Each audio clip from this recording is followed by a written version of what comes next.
Cette soutenance. Donc, je suis Laurence Pierre, professeure à l'Université Grenoble-Alpes, et nous allons écouter cette soutenance avec un jury qui est formé de Karine Edman, qui est maître de conf à Sorbonne Université, qui est rapporteur, Lilian Bossuet, qui est professeur à l'Université Jean Monnet de Saint-Étienne, qui est aussi rapporteur, et les trois directeurs ou co-directeurs, Guillaume Millet, qui est prof associé à Centrale Supélec, Ludovic May, adjoint au directeur scientifique à l'INRIA, et Pascal Cotteret, prof associé à l'ENESTA Bretagne. Donc on va vous écouter pendant 45 minutes, et bon, heureusement qu'on a réussi quand même, nous avons une grosse vingtaine de minutes de retard, et on vous posera des questions ensuite. On vous laisse la parole. Oui. Madame la Présidente, Mesdames et Messieurs les membres du jury, Mesdames et Messieurs, bonjour. Je m'appelle Mounir Asrallah et je vais vous présenter aujourd'hui mes travaux de thèse intitulés « Contrôle de flux d'informations par utilisation conjointe d'analyse statique et dynamique accélérée matériellement » que j'ai réalisé au sein de l'équipe CIDRE, commune à Centrale Supélec et INRIA, dans le laboratoire IRISA. Cette thèse a été réalisée dans le cadre du projet ArtBlair, financé par Commune Labs, et c'est une collaboration entre Centrale Supélec et le LabSTIC de Lorient. Donc, dans ma thèse, je me suis concentré sur la sécurité des systèmes embarqués. Il faut donc définir qu'est-ce qu'un système embarqué. Donc, les systèmes embarqués sont des systèmes dédiés à une tâche et possédant des contraintes sur les ressources, notamment sur les ressources énergétiques, puisqu'ils vont fonctionner par exemple sur batterie. Deux types principaux de systèmes embarqués existent.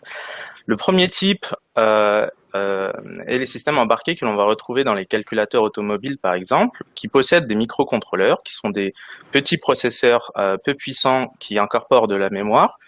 Ils n'ont pas de système d'exploitation ou un système d'exploitation temps réel, et ils font tourner une application, voire quelques applications. On a également des systèmes embarqués beaucoup plus puissants, comme par exemple nos smartphones, qui ont eux des processeurs applicatifs qui sont assez puissants et qui tendent vers approcher la puissance des processeurs que l'on va retrouver dans les ordinateurs portables, par exemple. Ils ont un système d'exploitation complexe, comme par exemple Linux, et ils font tourner de nombreuses applications. Dans le cadre de cette thèse, on va se concentrer uniquement sur ce dernier type. Donc, ces systèmes possèdent en grande majorité des données confidentielles et notamment des données personnelles. Il existe par exemple des smartphones à usage militaire qui possèdent des informations sensibles et stratégiques sur le terrain militaire. Et donc, toute violation de l'intégrité ou de la confidentialité de ces informations sur ce genre de système peut avoir de graves conséquences. Donc la question est de savoir comment protéger ces systèmes. Donc pour pouvoir protéger un système, trois propriétés principales doivent être garanties. La première est la confidentialité, qui permet de définir qui a le droit d'accéder à certaines informations. L'intégrité, qui permet de savoir qui a le droit de modifier des informations, et la disponibilité, qui permet de s'assurer que l'on puisse accéder à ces informations d'utilisation prévues. Dans le cadre de ma thèse, je me suis concentré uniquement sur les deux premières propriétés, que sont la confidentialité et l'intégrité. Donc, pour pouvoir garantir ces propriétés de sécurité, on peut faire appel à des solutions préventives. Et donc, les solutions préventives ont pour but d'empêcher l'exploitation malveillante d'une vulnérabilité dans le système. On a par exemple le contrôle d'accès, et notamment les permissions des applications. Donc, lorsqu'un utilisateur va installer une application sur son système embarqué, l'application va lui demander explicitement les permissions et les droits pour pouvoir accéder à certaines informations contenues dans le système, notamment les données personnelles comme les photos. On a également le chiffrement des données qui peut prévenir toute fuite d'informations et de garantir que malgré une attaque sur le système et une fuite d'informations, les données ne seront pas lisibles tant que l'attaquant ne possède pas la clé privée pour les déchiffrer. Une autre solution préventive est l'analyse de code. Et donc, le but est d'analyser le code pour essayer de trouver le maximum de bugs, d'erreurs et également de vulnérabilités avant la commercialisation et la sortie du système. Malgré tout, toutes ces solutions préventives sont insuffisantes puisque même combinées entre elles, elles ne permettent pas de détecter, de répondre à tous les types d'attaques qui existent. Donc, pour pouvoir compléter ces solutions, on va utiliser également des solutions réactives qui vont, elles, surveiller le système lors de son exécution et réagir en cas de problème.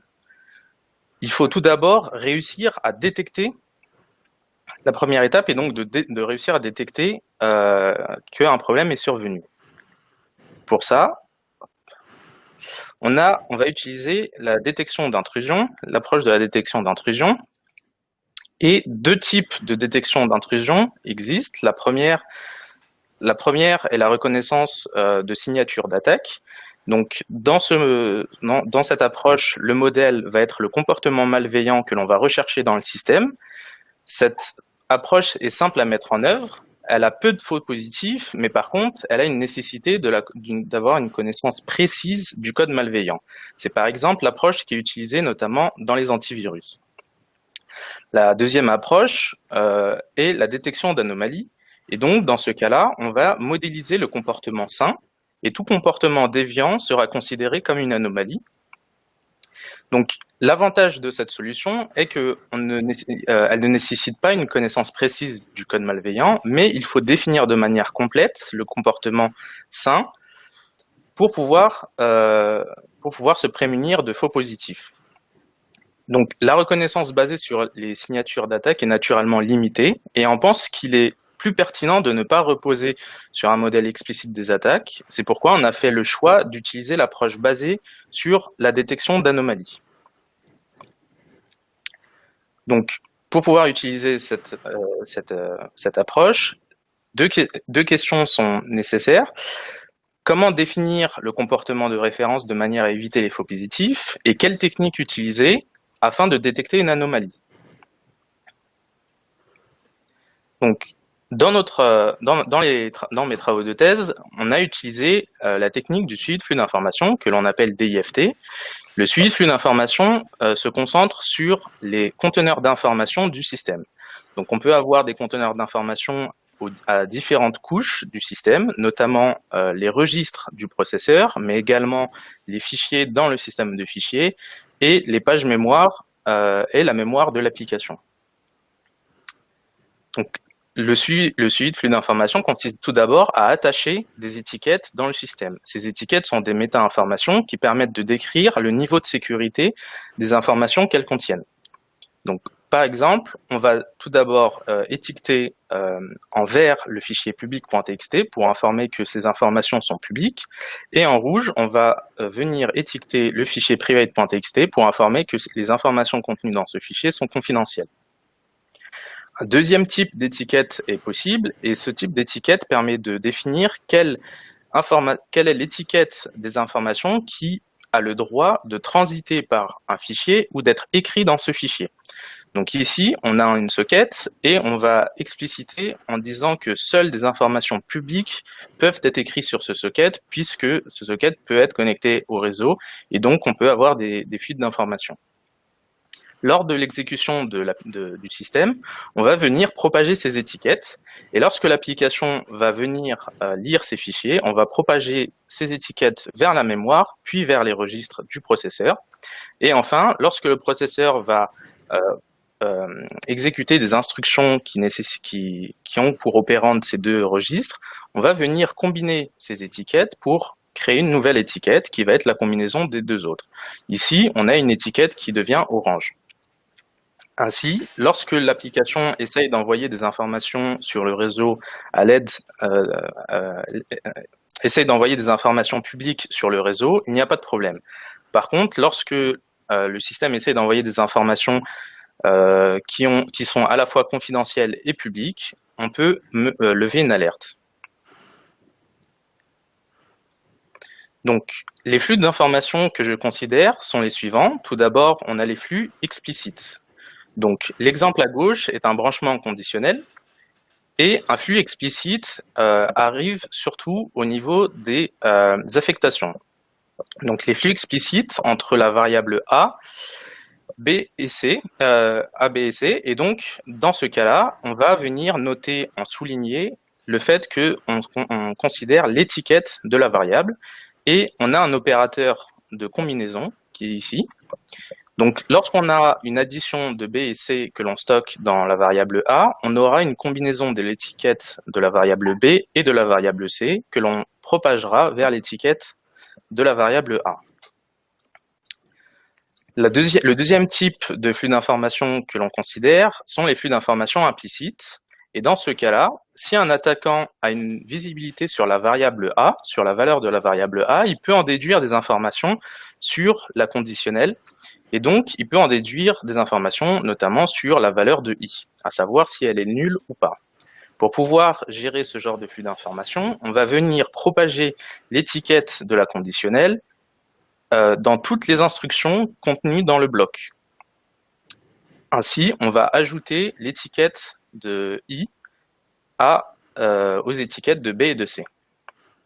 Même chose dans ce cas.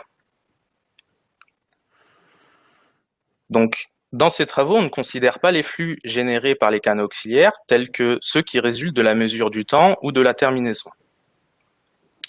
Donc, je vais tout d'abord vous présenter l'état de l'art, dans laquelle différentes approches ont été proposées au niveau logiciel et au niveau matériel, et à différentes granularités. Ensuite, je vous détaillerai l'approche globale que l'on a suivie dans le projet Herblair, et plus précisément mes contributions. Je détaillerai ensuite mes travaux d'implémentation et l'évaluation tant d'un point de vue de la sécurité que de la performance. Et enfin, on finira par la conclusion et les perspectives. Donc, commençons par l'état de l'art. Donc, la première approche proposée dans la littérature consiste à faire du suivi de flux d'informations dans l'application. Cela consiste à ajouter des instructions directement dans le code de l'application. Ainsi, pour chaque instruction, il est nécessaire d'ajouter plusieurs instructions pour faire du suivi de flux d'informations. La deuxième approche proposée est d'implémenter le suivi de flux d'informations dans un environnement d'exécution tel qu'une machine virtuelle ou un interpréteur de langage. L'avantage de ces approches est que l'on a une granularité fine puisque l'on peut étiqueter des variables et des mots mémoire. Par contre, elle a un surcoût important en temps d'exécution puisque pour chaque instruction de l'application, il sera nécessaire d'ajouter plusieurs instructions pour faire la propagation d'étiquettes.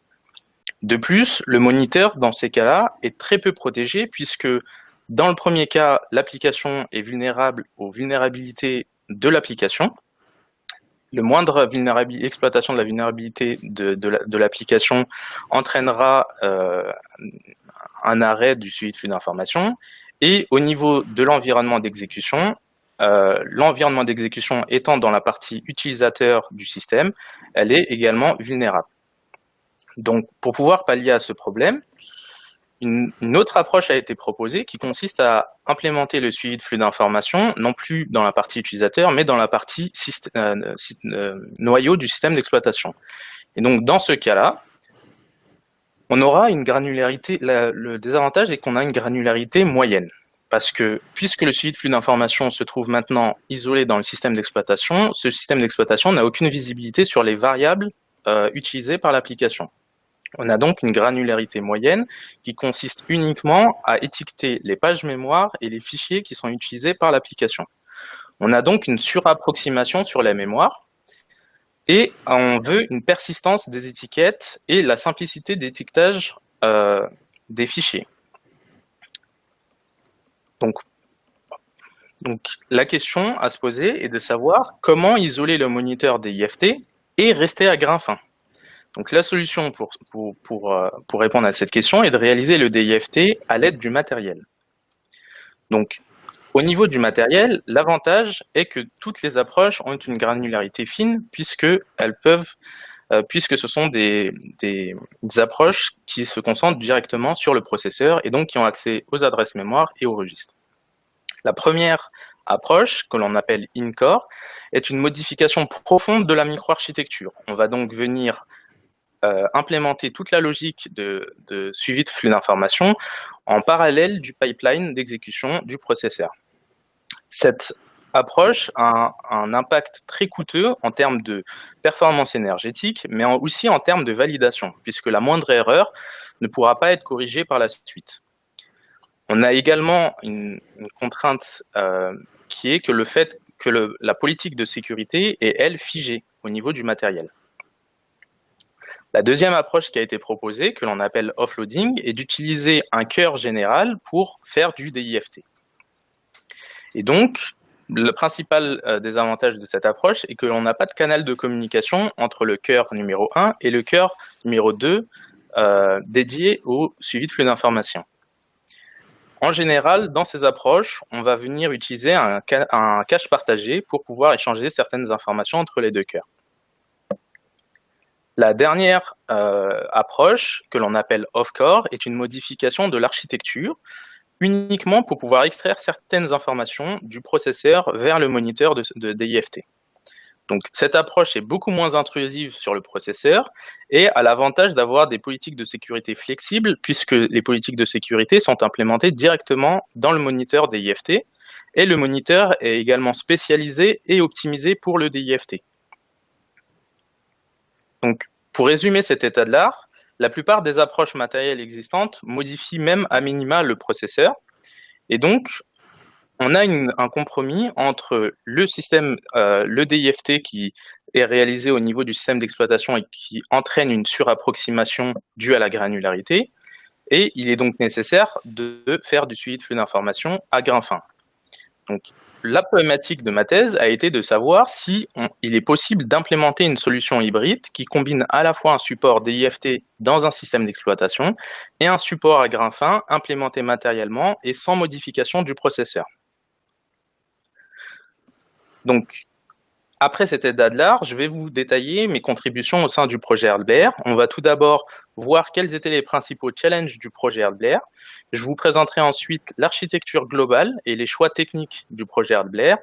Et je vais ensuite entrer plus en détail sur mes contributions principales, à savoir la génération des annotations, l'instrumentation et la gestion des flux d'informations au niveau du système d'exploitation, et notamment lors de la manipulation des fichiers dans le système. Alors, commençons tout d'abord par les challenges du projet HeartBlair. On souhaite utiliser un système d'exploitation qui soit disponible sur le marché et permettant d'exécuter des applications existantes. On ne veut pas recréer un système d'exploitation de zéro et ne pouvoir faire du suivi de flux d'informations que sur peu d'applications. Donc, pour pouvoir faire ça, on veut également utiliser un processeur ASIC, donc qui est disponible sur le marché et qui ne nécessite pas de modification. On souhaite aussi prendre en compte une grande variété de flux d'informations. Comme on va ajouter un support DIFT, l'intérêt est de pouvoir détecter un large spectre d'attaques, donc des attaques bas niveau et haut niveau. On veut que lors du redémarrage du système, on puisse également sauvegarder l'état des étiquettes dans le système et recharger cet état au démarrage. Donc, pour pouvoir présenter mes contributions, je vais d'abord vous donner un aperçu global de ce que l'on a réalisé dans le projet HeartBlair. Donc, l'approche que l'on suit dans le projet HeartBlair est que d'un côté, on a le CPU, le processeur, qui va exécuter un système d'exploitation et une application. Et puisque l'on a choisi l'approche off-core, on a un moniteur DIFT qui, lui, est isolé. Donc, le moniteur DIFT avait principalement été développé par un autre doctorant. Et donc, dans cette architecture, on a des registres et de la mémoire de l'application que l'on va devoir étiqueter dans le moniteur DIFT. On va donc stocker les étiquettes de la mémoire et des registres dans le tag memory file et dans le tag register file. Donc, le moniteur a besoin finalement d'avoir des connaissances sur l'état de l'application, donc des instructions exécutées. Et donc, il faut savoir comment franchir ce fossé sémantique qui est dû à l'isolation du moniteur. En effet, le moniteur n'a aucune information de ce qui s'exécute sur le processeur. Donc, pour pouvoir résoudre ce fossé sémantique, ce problème de fossé sémantique, j'ai proposé une approche originale qui consiste à générer des annotations lors de la compilation. Et donc, au début, ce que l'on va avoir, c'est on va utiliser un composant de debug et de trace, ARM CoreSight PTM A9, qui va permettre d'envoyer des informations sur tous les branchements qui seront exécutés. Par le processeur, on va envoyer cette trace au niveau du moniteur DIFT, qui lui va décoder cette trace. Donc, la question est de savoir que se passe-t-il entre deux branchements. Et donc, entre deux branchements, lors de la compilation, on va venir analyser le code et générer des annotations. Ces annotations vont permettre de décrire quels sont les flux d'informations qui se produisent pour chaque bloc de base et donc entre chaque branchement. La problématique suivante est que l'application peut réaliser des accès mémoire à des adresses qui sont, elles, résolues dynamiquement, notamment en faisant appel à la fonction malloc. Donc, dans ce cas-là, vu que ces adresses ne peuvent pas être résolues statiquement, on va faire appel à de l'instrumentation. Et donc, lors de la compilation, on va venir instrumenter le code pour pouvoir envoyer ces informations et donc ces adresses au niveau du moniteur à l'aide d'une FIFO d'instrumentation. L'application peut également manipuler des fichiers et notamment lire ou écrire des fichiers. Et donc, on a proposé un support DIFT au niveau du système d'exploitation en utilisant le framework Linux Security Modules qui va permettre, lors de chaque manipulation de fichier, d'envoyer et de communiquer avec le moniteur DIFT pour pouvoir envoyer, par exemple, l'étiquette du fichier. Donc, maintenant que le moniteur a toutes les informations, que se passe-t-il lorsque le moniteur DIFT détecte une violation de la politique de sécurité ? Pour ça, le moniteur envoie une interruption CPU qui permet ainsi d'implémenter une réaction. Alors, il se trouve que dans le cadre de ce projet, on ne s'est pas focalisé sur le problème de réaction. On s'est concentré uniquement sur la partie de détection. Donc, l'approche globale est celle-ci, et mes contributions principales sont ici représentées en vert et ont consisté à implémenter les différentes parties logicielles nécessaires à l'approche, mais également à intégrer les parties matérielles. Donc, j'ai tout d'abord modifié le compilateur afin de générer des annotations et d'ajouter une phase d'instrumentation, et j'ai ensuite développé un support DIFT dans le système d'exploitation. Puis, j'ai développé dans la partie matérielle les différentes interfaces de communication, et je me suis occupé de l'intégration de toutes ces parties matérielles. Donc, tout d'abord, ma première contribution a été la génération d'annotations que je vais vous présenter tout de suite. Donc, pour pouvoir générer ces annotations, il faut s'intéresser aux différents types d'instructions qui peuvent être exécutées par le processeur. Donc, plusieurs types d'instructions existent dans le jeu d'instructions ARM, notamment les mouvements de données, l'arithmétique et logique, les opérations de comparaison et les opérations arithmétiques et logiques avec mise à jour des registres d'état que je vais vous présenter en détail maintenant. Donc, lors d'un mouvement de données, on va uniquement propager l'étiquette de l'opérande source vers le registre destination. Lorsque l'on a une instruction de type arithmétique et logique, on va venir combiner les deux opérandes source et les propager vers le registre destination. Donc, l'opérateur de combinaison est paramétrable et on peut paramétrer cet opérateur selon le type d'instruction. Donc ici, on a un opérateur de combinaison qui sera dédié à tous les types d'instructions qui sont arithmétiques et logiques. On a également des instructions de comparaison qui, elles, vont mettre à jour également le registre d'état qui servira plus tard à prendre un branchement conditionnel ou non. Donc ces deux dernières instructions propagent également les étiquettes résultantes vers les bits du registre d'état. Il existe plusieurs bits au niveau du registre d'état, et donc on va venir les propager selon le type d'instruction. Donc pour pouvoir générer,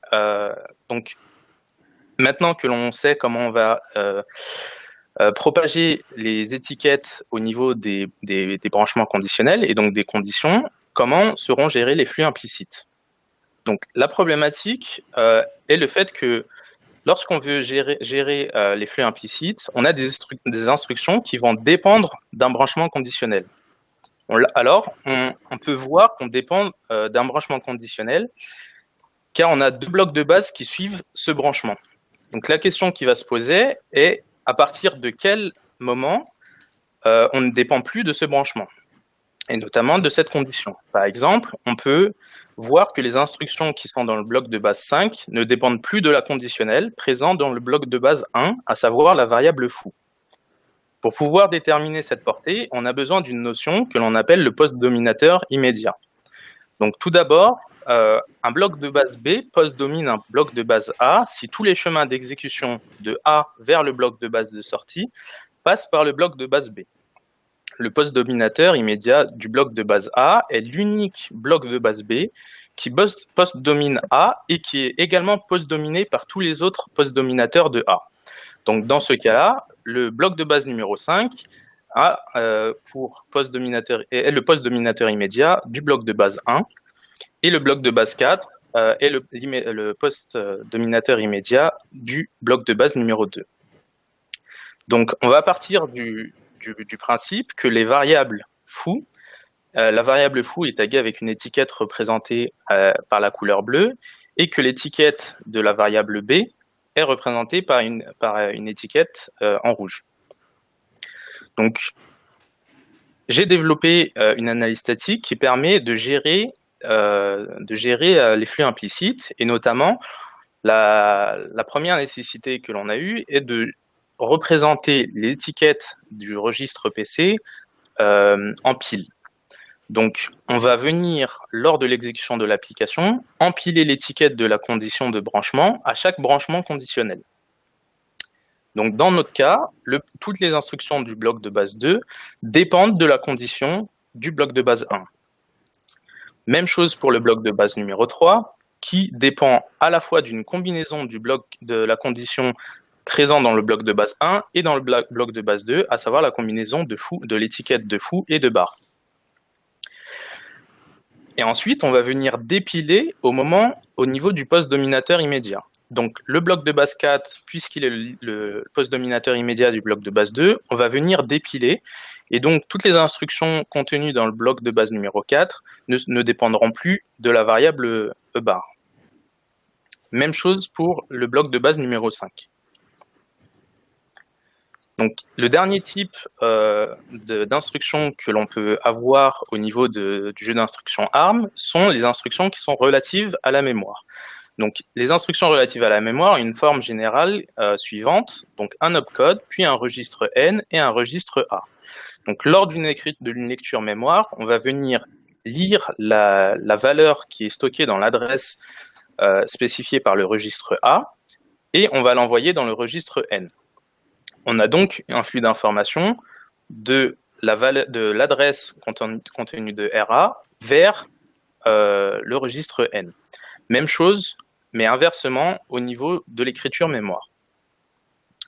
Donc, ce qui est intéressant ici, c'est de savoir quelle est la valeur du registre A. Puisque le moniteur des IFT n'a aucune connaissance de la valeur stockée dans RA, et que cette valeur peut être également générée dynamiquement, on a besoin d'instrumenter l'application. Et donc, en instrumentant l'application lors de la compilation, on va venir envoyer cette information qui est la valeur de RA et l'envoyer au niveau du moniteur dans une FIFO. Pour cela, on va tout d'abord réserver le registre R9 pour y stocker l'adresse de cette FIFO. Puis, l'instrumentation va consister à ajouter une instruction d'écriture mémoire pour pouvoir envoyer cette information, donc la valeur de RA, vers l'adresse de la FIFO. Donc, on a remarqué que beaucoup d'instructions mémoire sont relatives à deux registres. Donc, le premier registre est le stack pointer et le deuxième registre est le frame pointer. Donc, la question qu'on s'est posée, c'est peut-on optimiser l'instrumentation ? Et effectivement, on peut optimiser l'instrumentation en faisant en sorte que lors du démarrage de l'application, on va venir instrumenter côté application pour pouvoir envoyer les valeurs initiales du stack pointer et du frame pointer au démarrage de l'application. Et on va générer également côté moniteur des annotations qui vont mettre le moniteur en attente de ces valeurs. Et une fois qu'elles seront reçues, vont les stocker dans deux variables, donc sp' et fp'. Donc ces annotations sont à part entière et permettent uniquement d'optimiser l'instrumentation. Une fois que et donc le moniteur aura finalement des copies et pourra se référer à ces copies lors d'instructions mémoire qui seront relatives au stack pointer ou au frame pointer. Donc lorsque l'on va compiler l'application, à chaque modification de ces registres par l'application, on va reproduire au niveau du moniteur ces modifications en générant des annotations qui vont permettre également d'additionner dans notre exemple le stack pointer et de lui ajouter 4. Ainsi, pour chaque instruction mémoire qui est non relative au registre stack pointer et frame pointer, il sera nécessaire de faire une instrumentation.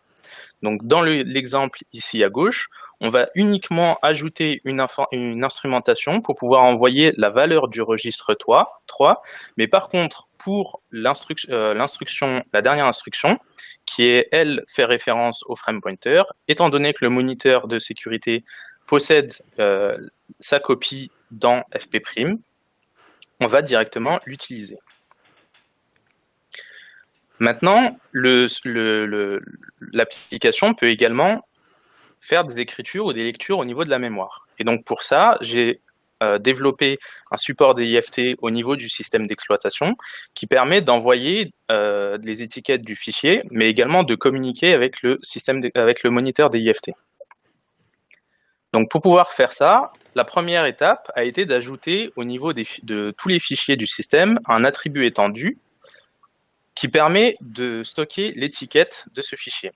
Et donc, lors d'une lecture dans un fichier par exemple, un crochet ALSM va être pris puisque l'application va appeler un appel système, et donc dans cet appel système, un crochet va être pris et faire appel au module LSM qui lui va pouvoir récupérer l'étiquette du fichier et l'envoyer au moniteur DIFT.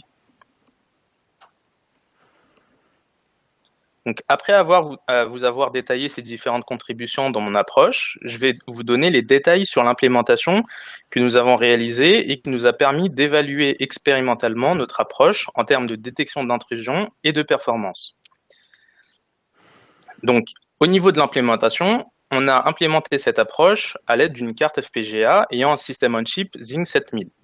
Donc, dans ce système on chip, on a deux parties. La première appelée PS et la partie système qui contient deux processeurs ARM Cortex A9 et un composant de debug et de trace Corsair PTM A9.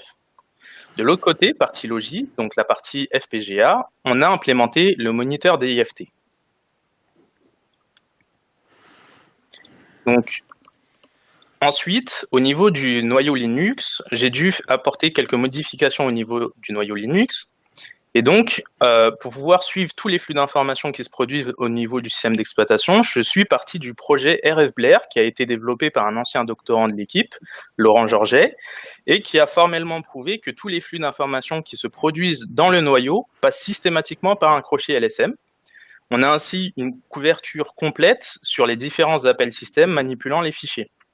J'ai ainsi adapté ces travaux pour ne plus réaliser la propagation dans le système de fichiers, mais directement avec le moniteur DIFT en créant un nouveau module de sécurité. Ensuite, j'ai implémenté dans LLVM une génération des annotations et l'instrumentation. J'ai également dû modifier la bibliothèque standard C que l'on a utilisée, la bibliothèque standard C qu'on a utilisée est Muscle. Et j'ai dû aussi modifier les outils GNU Binutils, dont l'éditeur de liens GNU-LD, pour permettre de gérer le nouveau format du fichier ELF, donc du fichier exécutable ELF, pour pouvoir y stocker notamment les annotations. On a ensuite utilisé Yocto pour pouvoir générer une distribution complète et un SDK permettant ainsi à n'importe quel développeur de pouvoir compiler son application et la rendre compatible avec HardBlair. J'ai ensuite intégré la partie matérielle de l'approche, et donc notamment le moniteur des IFT. Et pour finir, j'ai développé le firmware qui est présent dans le moniteur des IFT et qui gère toute la communication avec le système. Donc je vais vous présenter cette approche, je vais vous présenter finalement les résultats que l'on a obtenus. Donc premièrement, grâce à notre approche, on arrive à détecter des attaques dites de haut niveau, comme par exemple des injections SQL, des problèmes d'intégrité et des problèmes de confidentialité. On arrive également à détecter des attaques dites bas niveau, avec par exemple l'utilisation de double free ou d'un use after free ou d'un buffer overflow. Donc, je vais vous présenter les résultats de notre expérimentation sur ces trois attaques. Donc, la première concerne la confidentialité et l'intégrité des fichiers.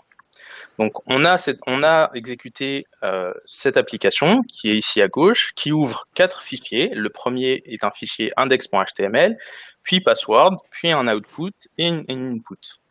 Cette application va ensuite lire des données sur ces fichiers et selon une condition, va venir écrire des informations dans des fichiers. Donc, l'administrateur système, ce que l'on a fait au tout début, on a défini une politique de sécurité dans le système en venant étiqueter le fichier index.html en vert pour pouvoir indiquer que les données qui sont présentes sont publiques. On a ensuite étiqueté le fichier password.txt puisque ce fichier contient des mots de passe et donc on l'a étiqueté de manière à ce que les données soient confidentielles. Ensuite, on a ajouté un deuxième type d'étiquette pour spécifier que seules des informations confidentielles peuvent être stockées dans ce fichier. On a ensuite étiqueté le fichier input puisque c'est une entrée et donc potentiellement un attaquant peut utiliser l'entrée et on ne fait pas confiance à cette entrée. Donc on va venir l'étiqueter comme public. On va également étiqueter le fichier output pour spécifier que seules des informations publiques peuvent transiter sur ce fichier et donc peuvent être envoyées vers le réseau. Une fois que l'on a tout ça, on a défini notre politique de sécurité, on a exécuté cette application et donc lorsque l'on ouvre les fichiers, rien ne se passe. Puis, lorsque on va lire le premier fichier, un flux d'informations va être produit et donc on va venir propager l'étiquette du fichier index.html vers son buffer. Même chose avec le fichier password et même chose avec l'input. Maintenant, dans la condition, on va avoir le fait que l'on voudra écrire des informations provenant de l'input vers le fichier index.html pour pouvoir générer une nouvelle page HTML. Et une fois que cette modification sera faite, on va vouloir envoyer ce nouveau fichier HTML vers la sortie. Donc dans ce cas, il n'y a pas de problème puisque la politique de sécurité est respectée. Donc contrairement à Cabler, et c'est là l'intérêt de notre approche, c'est que par rapport à une approche purement OS, lorsqu'on exécute ce programme avec RFBlair par exemple, on obtient un faux positif dû à la surapproximation. Donc, en effet, RFBlair va considérer que ces écritures dépendent à la fois des données confidentielles et publiques, puisque la propagation va être réalisée sur toute la page mémoire et non plus sur les buffers. Et donc, on aura une combinaison du vert et du rouge, donc du fait que ces informations contiennent à la fois des données publiques et confidentielles. Donc, dans le deuxième bloc de notre condition, ce que l'on va avoir, c'est que l'application va d'une part essayer d'envoyer des informations au niveau du réseau via le fichier output, et donc ces données confidentielles, ce sont des données confidentielles qui contiennent des mots de passe notamment.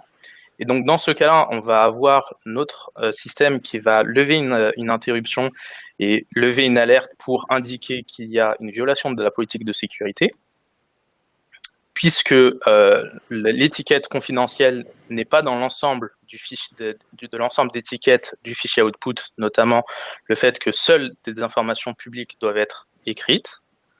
Et même chose lorsque l'on essaye de violer l'intégrité du fichier password en, par exemple, modifiant un mot de passe via l'entrée.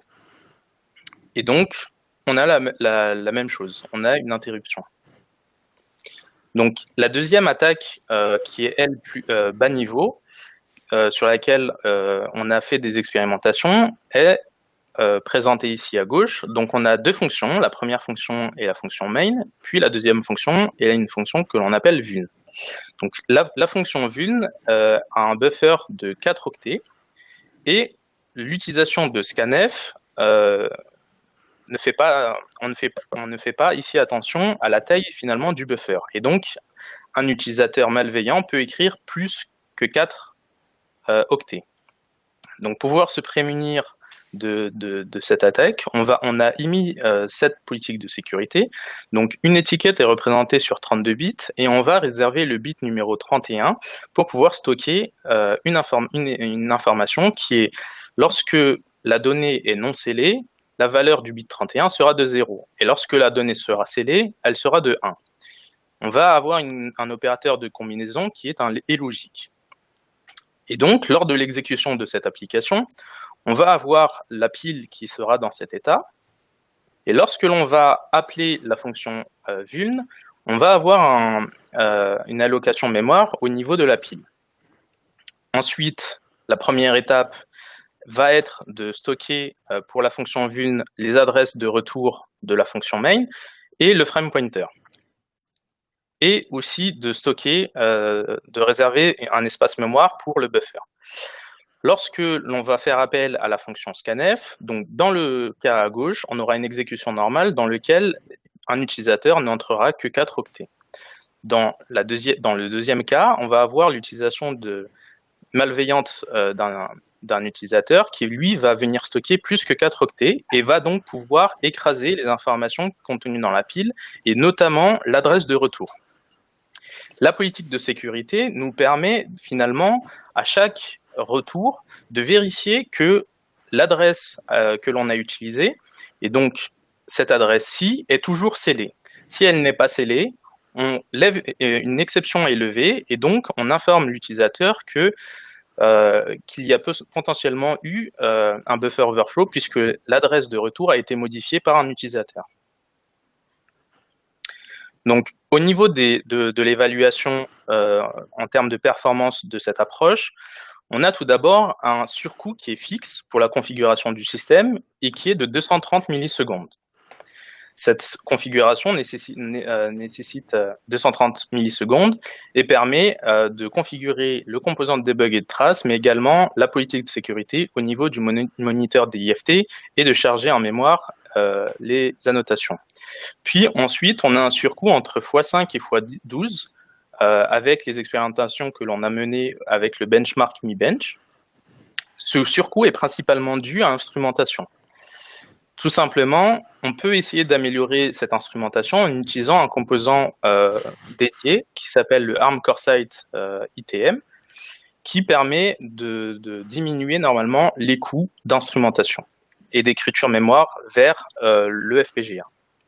Ensuite, on peut également améliorer l'instrumentation à l'aide d'une analyse statique plus poussée qui nous permettra d'avoir le moins d'instrumentation possible. Donc, tous ces travaux ont fait état de publications qui sont présentées ici. Donc, je vais donc maintenant conclure cette présentation. On a donc montré que dans ces travaux de thèse, qu'il est possible d'implémenter un moniteur d'IFT qui ne nécessite pas de modification du processeur.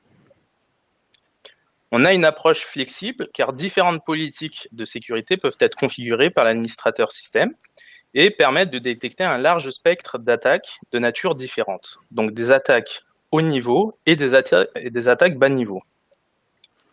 Elle permet aussi de faire du suivi de flux d'informations dans les différentes couches du système et ce, sans surapproximation. Donc, les perspectives de ces travaux, on peut tout d'abord noter qu'on peut améliorer l'instrumentation pour réduire encore plus les performances que l'on a obtenues, donc le surcoût que l'on a obtenu, en utilisant une analyse statique plus poussée, en essayant de définir quelles seront les adresses accédées de façon statique, Malgré tout, cette approche est un peu limitée puisque toutes les adresses ne pourront pas être résolues statiquement. On peut également supporter le suivi de plusieurs applications en même temps, puisque dans notre cas, on ne suit qu'une seule application qui est exécutée au niveau du processeur. Malgré tout, il est possible de suivre plusieurs applications et cela va entraîner quelques problèmes au niveau des accès concurrents et notamment au niveau de la mémoire partagée, qui devra du coup être implémentée au niveau du moniteur DIFT. On peut également utiliser TrustZone pour complètement isoler le moniteur, puisque dans notre modèle, on s'est basé sur le fait que le système d'exploitation est de confiance et donc n'est pas attaqué. On peut alors se protéger de ça en essayant de isoler complètement à la fois la partie logicielle qui gère au niveau du système d'exploitation la communication avec le moniteur, mais on peut également isoler la partie moniteur et toutes les différentes mémoires utilisées par le moniteur pour s'assurer que même un attaquant en mode utilisateur qui arriverait à accéder au noyau du système d'exploitation ne pourra pas modifier le comportement du moniteur DIFT. Donc, je vous remercie pour votre attention et je suis ouvert à vos questions.